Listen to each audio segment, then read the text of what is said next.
Hello to all our listeners. How are you doing? I hope you're doing great today. We're joined by physiotherapist Sergio Ospina, who will be talking to us about some key legal concepts within the Colombian legal framework. The Colombian Constitution, laws, principles, regulations, and values are from a physiotherapeutic perspective. Ready? This is our podcast, Fisio al Poder. Let's begin.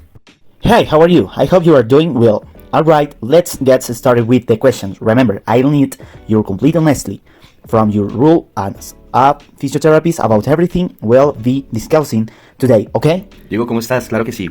Let's start with the first question. Is the Constitution only found in books or also on the testament tables? Mira, la Constitución no está solamente en los libros, también está presente en nuestras mesas de tratamiento. Puede sonar raro al principio, pero es así.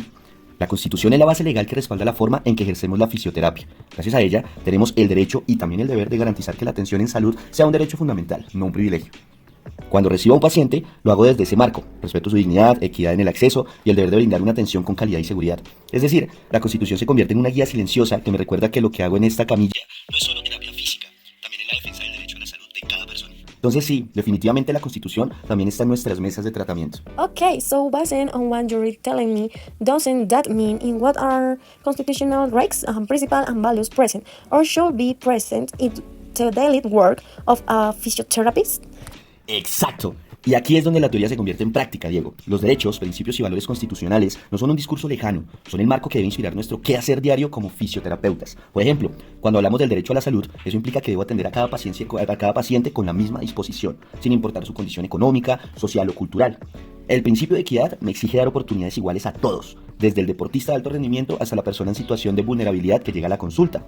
El principio de dignidad humana me recuerda que no estoy tratando solo un hombro, una rodilla o un pulmón. Estoy trabajando con una persona que siente, que tiene miedos, que tiene expectativas y también sueños. Eso cambia la forma en la que explico un tratamiento, cómo escucho al paciente y cómo lo involucro en su recuperación.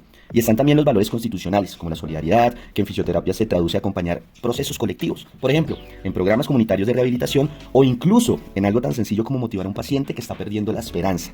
En pocas palabras, Diego, esos derechos y principios deberían estar presentes en cada evaluación, cada movilización, cada plan terapéutico que hacemos, porque nuestra labor no solo es mejorar la movilidad o la función física, también es garantizar que el paciente sienta que está recibiendo un cuidado justo, digno y sobre todo humano.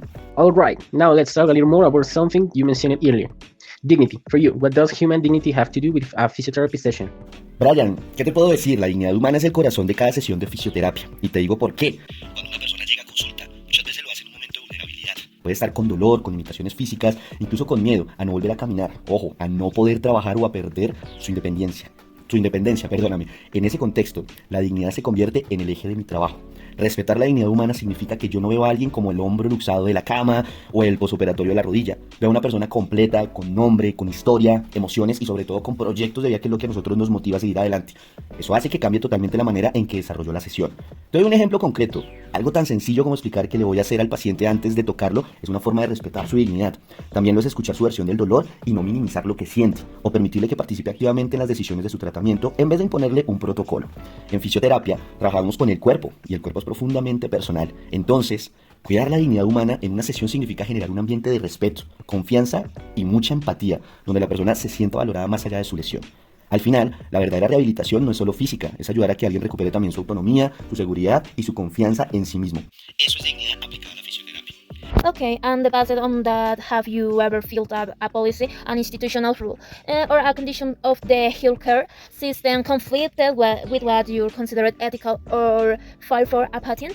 Sí, claro, y creo que a la mayoría de profesionales de la salud nos ha pasado en algún momento. Te pongo un caso muy común. Muchas veces el sistema sanitario pone límites de tiempo o de número de sesiones para la rehabilitación de un paciente. Imagina a alguien que ha tenido un accidente grave. Necesita un proceso largo y progresivo, pero la autorización de su aseguradora solo lo cubre 10 sesiones. Éticamente, yo sé que con 10 no alcanza en absoluto para que pueda recuperarse, y ahí es donde siento ese choque entre lo que dicta la norma y lo que yo considero justo para la persona.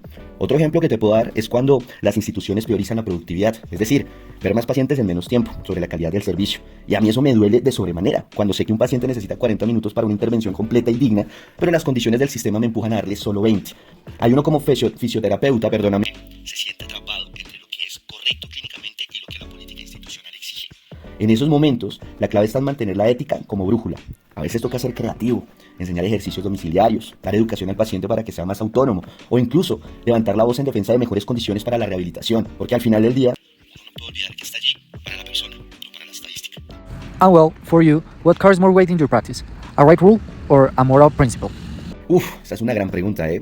Mira, en la práctica diaria las reglas escritas son importantes porque nos dan un marco de seguridad, nos dicen hasta dónde podemos llegar, qué procedimientos son seguros, qué cosas están autorizadas. Eso protege tanto al paciente como al profesional. Pero si me preguntas qué tiene más peso, yo diría que el principio moral, ¿sabes? Te explico, hay situaciones en las que la regla escrita no alcanza a cubrir toda la complejidad del ser humano. Ahí es donde entra la ética, la conciencia y sobre todo la empatía.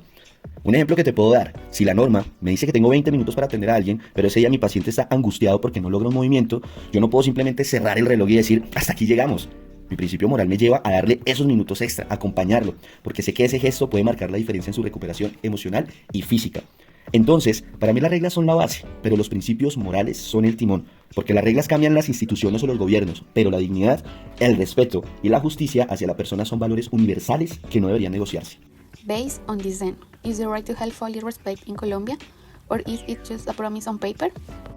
Eso es una pregunta bastante difícil, porque muchos pacientes también se hacen. Mira, en Colombia el derecho a la salud está reconocido en la Constitución como un derecho fundamental, y eso ya es un logro enorme en comparación con otros países. Sobre el papel, el acceso, la oportunidad y la integridad de los servicios están garantizados. Pero cuando vamos a la práctica, muchas veces ese derecho se queda a medio camino. Hay barreras administrativas, autorizaciones que se demoran, trámites interminables, redes de servicio fragmentadas, también hay inequidades geográficas. No es lo mismo necesitar un fisioterapeuta en una gran ciudad que en un municipio rural, donde tal vez no hay ni siquiera un centro de rehabilitación. Y claro, está la presión de los recursos, porque el sistema de salud constantemente está en crisis financiera. Entonces, ¿qué pasa? Que lo que debería ser un derecho pleno muchas veces se convierte en una lucha del paciente y de los profesionales que lo acompañamos. Yo siempre digo que en Colombia el derecho a la salud existe, pero muchas veces hay que pelearlo. Y esa pelea se da con tutelas, con insistencia, con trabajo en equipo y con profesionales de la salud que deciden no mirar para otro lado cuando ven una injusticia. Para mí, ¿qué decir que es una persona vacía? Diría que es una promesa incompleta. Tenemos un marco legal, tenemos profesionales comprometidos, pero todavía nos falta traducir eso en una atención real, oportuna y de calidad para todos los colombianos. And finally, to wrap up, can a physiotherapist be a constitutional agent? Me encanta esa pregunta porque suena provocadora y simbólica. ¿Sabes? Si lo pensamos de manera literal, un fisioterapeuta adulto no es un agente constitucional en el sentido jurídico, porque no está redactando leyes ni dictando sentencias en una corte. Pero si lo miramos desde lo humano y lo práctico, claro que sí podemos ser agentes constitucionales. ¿Por qué? Porque cada vez que un fisioterapeuta defiende el derecho de un paciente a ser atendido, cuando denuncia una barrera de acceso, cuando exige condiciones dignas para su rehabilitación o simplemente trata con respeto y justicia a la persona que tiene al frente, ahí está actuando como un guardián viviente de la Constitución. Es decir, nos llevamos la toga de un juez ni escribimos artículos de ley, pero en la práctica cotidiana somos quienes hacemos que esos principios constitucionales, dignidad, equidad, solidaridad, derecho a la salud, entre muchas otras cosas, dejen de estar en el papel y se vuelvan realidad en la camilla, en la sala de hospital o en el centro comunitario. Así que sí, un fisioterapeuta adulto con conciencia ética y social puede ser un verdadero agente constitucional, no desde el escritorio del legislador, sino desde la cercanía del ciudadano, del cuidado, donde realmente se juega el valor de esos derechos.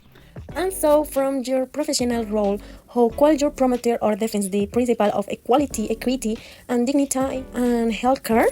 Bueno, ¿qué te podría decir? Desde mi rol, lo primero es reconocer que cada paciente es único.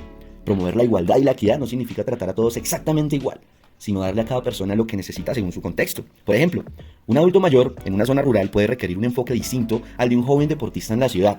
Ambos merecen el mismo respeto y la misma calidad de atención, pero con estrategias ajustadas a su realidad. La dignidad la defiendo en cosas sencillas que parecen pequeñas, pero que tienen un gran impacto. Escuchar activamente, explicar lo que voy a hacer, respetar la privacidad, nunca infantilizar al paciente y siempre permitir que participe en las decisiones sobre su propio tratamiento. Esa autonomía es parte esencial de la dignidad. También creo que los fisioterapeutas podemos ser agentes de cambio más allá de la camilla. Podemos educar a la comunidad, sensibilizar sobre hábitos saludables, participar en programas de prevención y cuando es necesario alzar la voz frente a políticas injustas o barreras de acceso. Ahí es donde realmente uno defiende los principios constitucionales, no solo en el consultorio, sino en la sociedad. En resumen, promover igualdad, equidad y dignidad es vivir la fisioterapia con conciencia social. No ver cuerpos que se mueven, sino personas con derechos que debemos honrar en cada movimiento que ayudamos a recuperar. Alright, that would be for today. Thank you so much for your participation. Alright, listeners, this was it for today. We hope you're enjoying it, and we wish you an excellent day. See you next time.